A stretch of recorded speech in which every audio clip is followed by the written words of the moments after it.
Folks, welcome back to another episode of The Fallen Badge. Today we're going to look at the murder of Officer Daniel Faulkner, Philadelphia Police Department, Pennsylvania. Officer Faulkner was 25 years old and he had a wife. He had 5 years on with the Philly Police Department.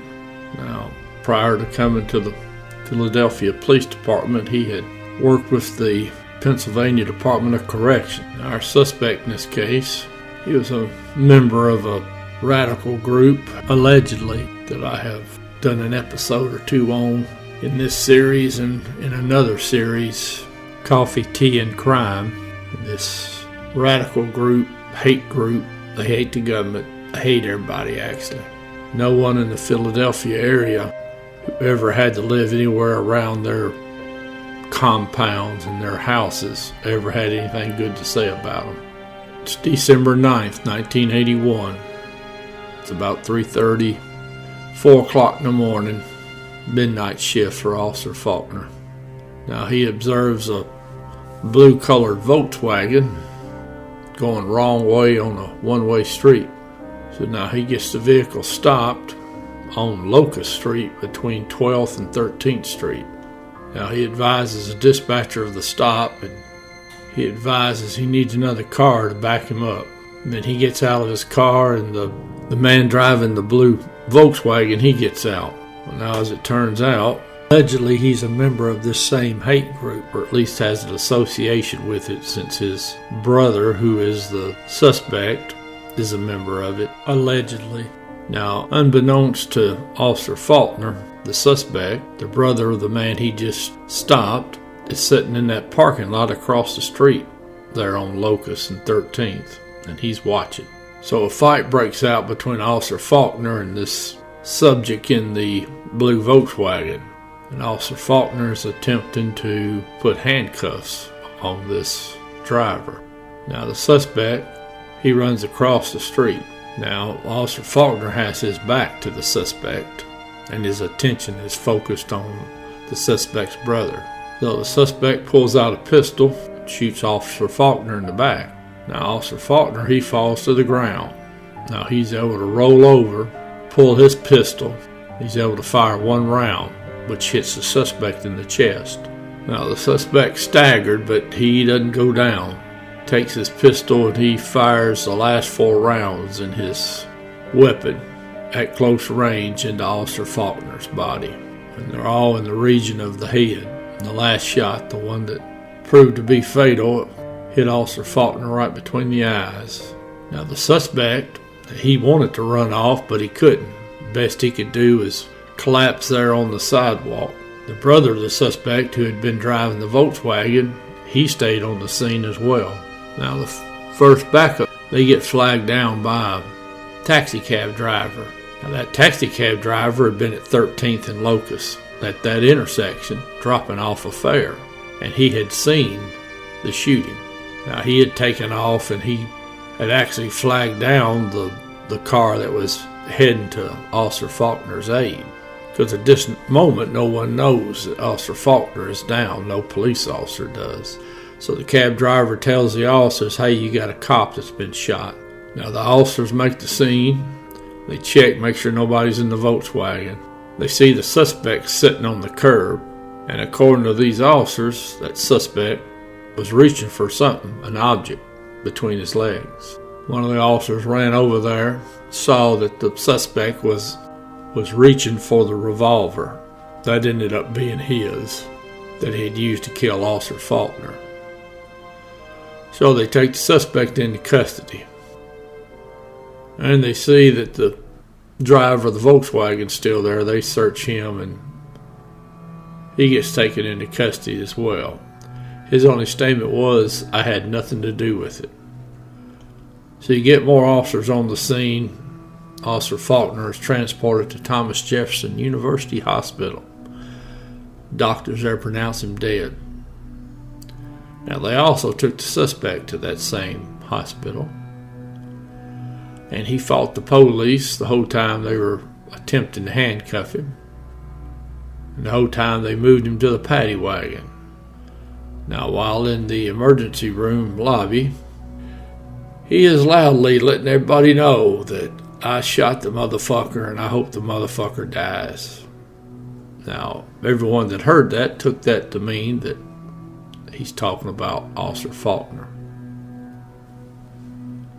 Now, at the scene, the police recovered Officer Faulkner's Smith & Wesson .38 caliber revolver.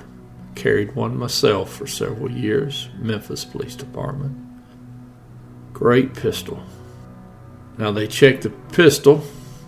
It had one spent casing still in the gun, so they know that one round's been fired. Now, when they pulled that bullet out of the suspect, they confirmed that the bullet that hit the suspect in the chest came from Officer Faulkner's pistol. Charter Arms pistol that the suspect had was .38 caliber. Now, that particular pistol only holds 5 rounds, and the pistol was registered to the suspect. He had bought it in June of 1979. Now, the firearms guy for Philadelphia Police Department, he said that the bullet recovered from Officer Faulkner's head was so badly mutilated they couldn't match it with any specific firearm, which is not a surprise. It happens a lot. The officer, though, also testified that the recovered bullet had 8 lands and grooves with a right-hand direction of twist, which is consistent with a bullet fired from a charter-armed revolver. So now at the trial, had 4 eyewitnesses testify for the prosecution. Now, one of them, she said she saw the suspect run out of the parking lot on Locust as Officer Faulkner was fighting the driver of the Volkswagen, and she saw the suspect shoot Officer Faulkner in the back. She said she saw Officer Faulkner stumble around and fall, and she watched the suspect standing over Officer Faulkner. She said she saw the suspect shoot Officer Faulkner several times, and then he just fell down on the curb. Now, the cab driver, he said he heard the shot, looked up, he saw Officer Faulkner fall to the ground, and he saw the suspect fire a few more shots into Officer Faulkner. The cab driver identified the suspect as the shooter. Third witness said he saw the suspect, who he couldn't identify, shoot Officer Faulkner from behind, and then watched the officer fall. And then he watched the suspect shoot the officer multiple times in the face. Fourth witness said he saw the suspect run across the street from the parking lot, heard the shots, and saw Officer Faulkner on the ground and the suspect laying on the curb. That witness identified the suspect as a shooter. So now the trial started June 7th, 1982. The suspect was so disruptive and uncooperative and hostile that he had to be removed from the courtroom. Because, of course, this radical group he's a member of, they hate the government. They hate everything. So the jury finds the suspect guilty. July 3rd, 1982, the jury hears the evidence and arguments in the penalty phase. Jury came back with a sentence of death for the suspect. The one aggravating circumstance that's necessary to get a death penalty was the killing of a police officer acting in the line of duty. So May 25th, 1983, death sentence is imposed. So, of course, it goes through the appeals process. June 1st, 1995, the governor signed the writ of execution, and it was to be carried out August 17th, 1995. Of course, it wasn't. It was appealed. December 2001, a federal judge overturned the death sentence, ordered a new sentencing hearing. December 2011, suspect gets a life no parole.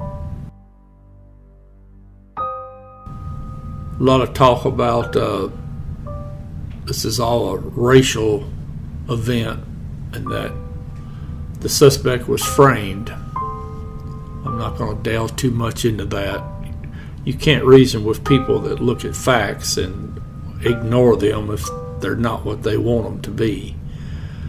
But if this is a racial event, well, the only person who was shot in the back on that scene was Officer Faulkner.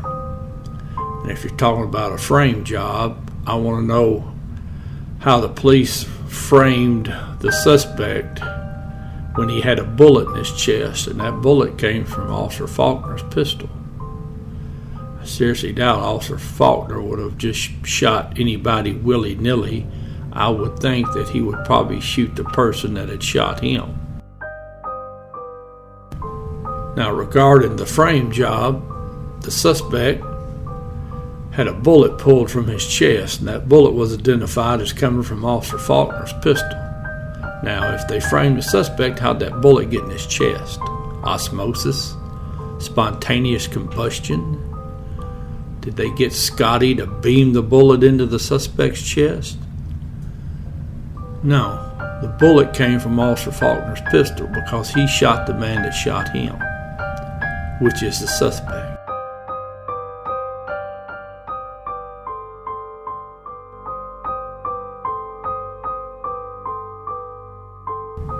Officer Daniel J.